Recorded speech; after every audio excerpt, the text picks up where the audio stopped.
All right, welcome back. Let's continue. Oleanna is a compelling exploration of power dynamics, communication breakdowns, and the complexities of gender relations within the context of academia. So performed by a talented duo, Altovise Lawrence as Carol and Mothusi Magano as John. The play showcases how seemingly harmless conversations can quickly escalate into tense confrontations. And so James Ngcobo, the artistic director of the Joburg City Theatre, as well as actor Mothusi Magano, joins me this morning in studio to chat a little bit more on David Mamet's Oleanna. Good morning to the both of you. Morning. Thanks for your time. Yes. Thank you for inviting us. I'm just looking at that intro and looking at how that happens on a daily basis. And this forms part of how we relate with people, and you know, whether we can have conversations to establish meaning or continue with the breakdowns. We often speak beyond each other, to each other, at each other, not with each other. Talk to us about the significance of some of those themes coming through for you through this endeavor.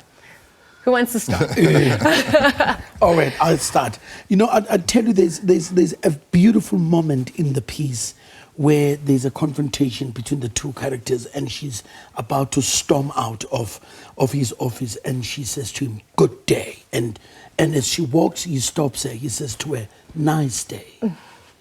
And so it's the idea of perspective. Absolutely. You know, and so Mamet, in a very genius way, and I love your intro, he has written a piece that it really is a conversation between two people, and that's the temperature that we've been looking for in the rehearsal space, the innuendos, the misunderstandings that are in the piece, that I could say something to you and your interpretation of it is a complete flip side from where it came from. Absolutely. So this is a Broadway piece, a Tony Award winning play, a West End piece written by a Pulitzer Prize winner, and to be able to stage it in Joburg with just, you know, I'm very fussy as a director. I tend to get attracted to actors and their certain qualities, and I knew I wanted to make this play with Mothusi and Altovise, and we've had just the most delightful fun and frustrations finding it, because it's hidden in little pockets,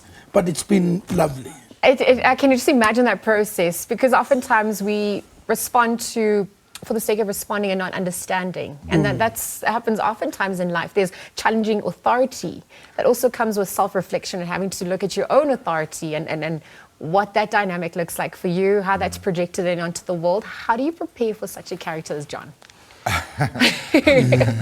Well, firstly, learn my lines. Okay, it's a good start. But it's mostly been in the rehearsal process with James and Altovise, and slowly, especially through the text, you kind of find the characters, you go along. Yeah. And overcoming your own inertia, how do you also face yourself in that moment to create that authentic experience and have us buy into that? I don't know, it's simple enough of confusion to get into. So, yeah, there wasn't really much. It was just actually showing up and playing with Altovise. It said like a true artist who does this every day and is very good at it, right? Because obviously this is why people come. And I wonder the evolution since 1992, when it came through, prepping for it, the offering this time round, the space society finds itself in, what audiences are yearning for. What goes into that creative process? Is there pressure? Yeah, major pressure, because the evolution of society and life. Absolutely. And when she talks in 1992 version, she talks about my group. She keeps saying to her, I belong to a group. And immediately when I read it, and I just had ideas of acts. You know, that this is somebody who's in a social media group or a cabal of people that think in a certain way. And you know, those spaces also, there's a lot of malice in those spaces, there's a lot of growth in those spaces and support. So I'm a great fan as a director of looking at what I always call the contemporary tapestry. You take a work and you read a work and you suddenly think this work could be approached as a period piece, or this work could be done and make it speak to people that are in the landscape that we're in. So in 92, you've got this famous black constitutional judge, Judge Clarence Thomas, and a young African-American intern, and this problem that happens that leads up to the sexual harassment allegation.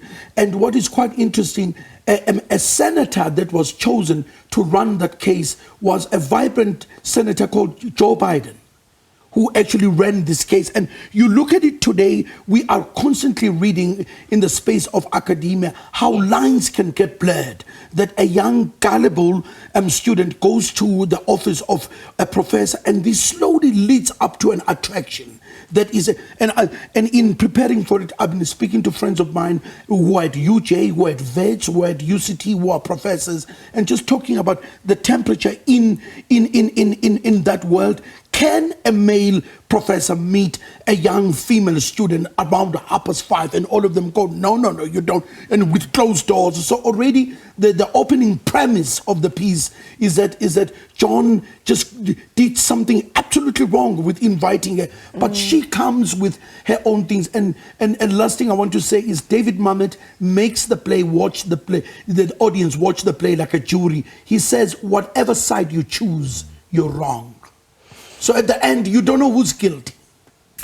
And people who walk out, and I saw last night people who were having glasses of wine, and there was a couple that was arguing, and the wife was saying, oh, I terribly hated her. And the husband says, but she was led into this. So that's, for me, But that's the conversation started. That's the power of art as well. But see, I just want to bring you back into the conversation, the research elements as well, James' interpretation. Talk to us about that process creatively for you. Well, I as well, like James did point out certain case studies, yes, which I did go through to just kind of get a feel of, I tend to be very recluse, so just to get a feel of what people go through in such situations and trying to understand both perspectives, in a sense.